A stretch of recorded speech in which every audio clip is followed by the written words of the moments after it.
What's up, ladies and gentlemen? First off, I'd like to wish you guys a happy belated Easter for those that celebrate Easter. I'm kind of late to the punch, but that's alright. Today I want to talk about a little bit about Agarest Zero. It is a sequel to Agarest Generations of War, which came out quite recently. I was given the opportunity from Ghostlight to actually play the game, and I found it absolutely phenomenal, just like the first one. And like the first one, it took me back to the times of Final Fantasy Tactics, which was probably the first Final Fantasy game I've actually played. And then I played Final Fantasy VII, X, X2, so on and so forth. But the Agarest Zero, I'm going to give you a couple changes that you're going to notice to this game, which you'll probably read on Steam if you happen to buy the game. The first thing you're going to notice is that during the storylines, the camera, the heads are going to be like,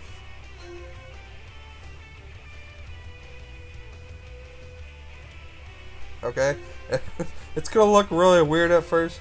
Do not be scared by it, or at least try not to be scared. That is a thing they changed to make it look better, to make it more interactive with the characters in the story. At first I was like, what the heck is this? But I eventually looked at it and I'm like, oh, okay, that is. I wasn't imagining that.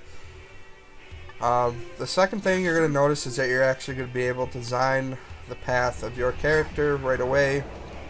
You're not forced to use something. I chose my first character to start out as a mage, which was quite interesting. It got to the point where you got to pick these fate cards. I picked mage, and then it asked you to pick 5 sub cards. I think it was 5, and each card had like different weapon icons in the corner. I wasn't sure how that worked. There wasn't very much detail on how that worked, so I just picked any card that had a staff on it of some sort. And by the time I got done picking these cards, I was a mage, but I was not using a staff, which really kind of confused me. I hope Ghostlight can go into more description on how that works for me. I really wanted to use a staff for my character. If I'm going to build my character in the path and class that I want, I should be able to choose its starting weapon as well, and not base off what the fate cards show. Other than that, storyline was great. I laughed so hard. I almost cried during the story by laughing, because there's one character, his name is Eugene, and anytime you approach a girl in the storyline, he jumps on the opportunity to tell them how pretty they are. He wants to go out on a date with them. When he gets to town, he finds himself trying to find a bunch of girls, and everyone's like, oh my gosh, this guy is absolutely crazy. But it turns out to be probably the most funny story that I've ever seen in a game. Of course, in these games, you actually have to read the storyline, so hopefully that doesn't draw you away from buying the game. But I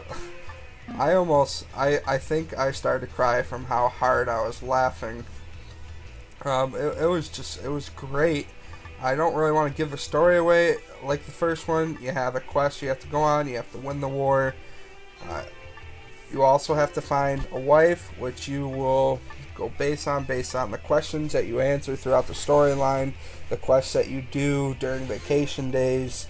Eventually you will find a wife, and it will change the next generation, how the war works, and what kind of class and abilities you have, which is actually a really cool idea, because in one game, for I think it's like $20, I think, don't quote me on it, you get like 100 hours worth of gameplay, because there's so many different generations of war.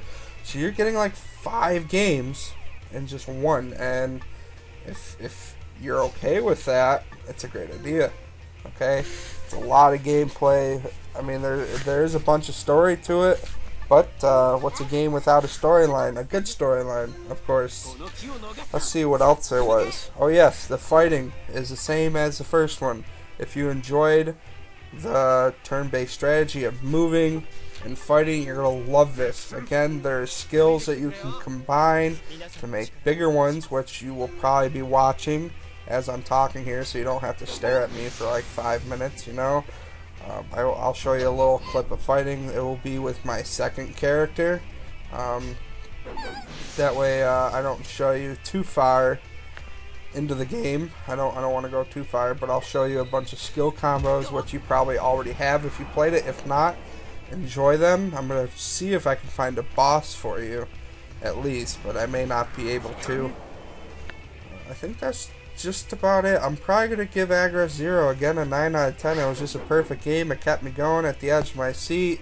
It was like a non-stop game for me. I highly recommend that you go to Steam and buy the game if you need a game that has a lot of gameplay time. I know in this day and age you find games that are more story. It takes like 6 to 8 hours to beat the game, and that's like for $30. It's like, oh, what a great game that was. You know, just crazy that you can have 100 hours of gameplay for less than what you get for like $30 with bigger companies. Other than that, in other news on my page on Night Attack, I do have 2 League of Legends RP $10 RP card giveaways. The first contest, you just have to comment on my article, which you can find on my page. You just have to subscribe and leave a comment. I think this one has roughly about 800 views. About 100 people have entered so far. I encourage you to at least try. I mean, you'll have like a 1 out of 150 chance of winning, but you know, it's worth a shot, right? It's a free $10 RP card.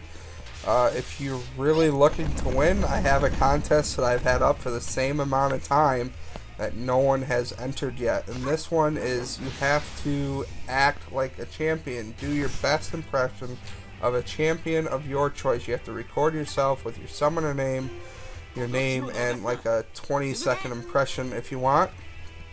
If you want to walk like them, walk like them. If you want to dress up and talk like them, more power to you. Just record yourself doing it. Upload it to YouTube. I created an Ad Attack League of Legends page that you can ask to join. Sorry, and I will accept your invite. And you will put the link on my question. I have a poll question. You can add your link as an answer so people can vote. No one has entered this yet. I have a bunch of people on the page, but again, no one has entered. And you have 5 days.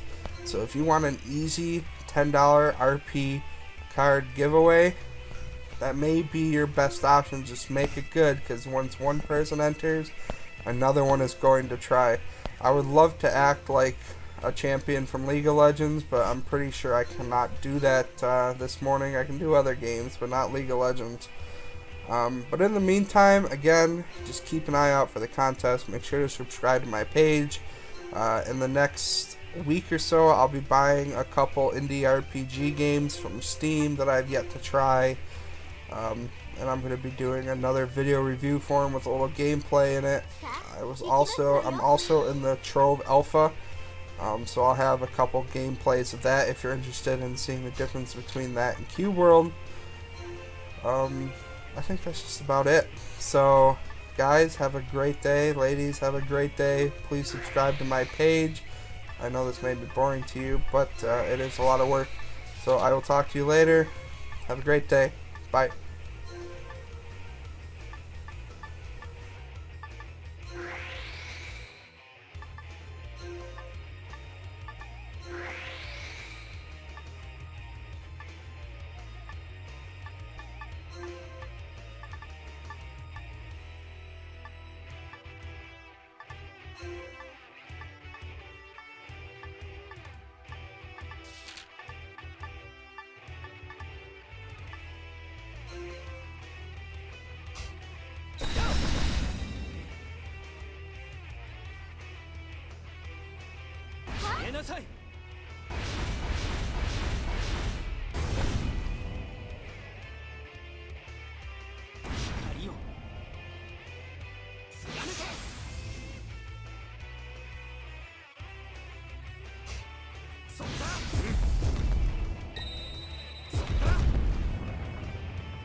こだ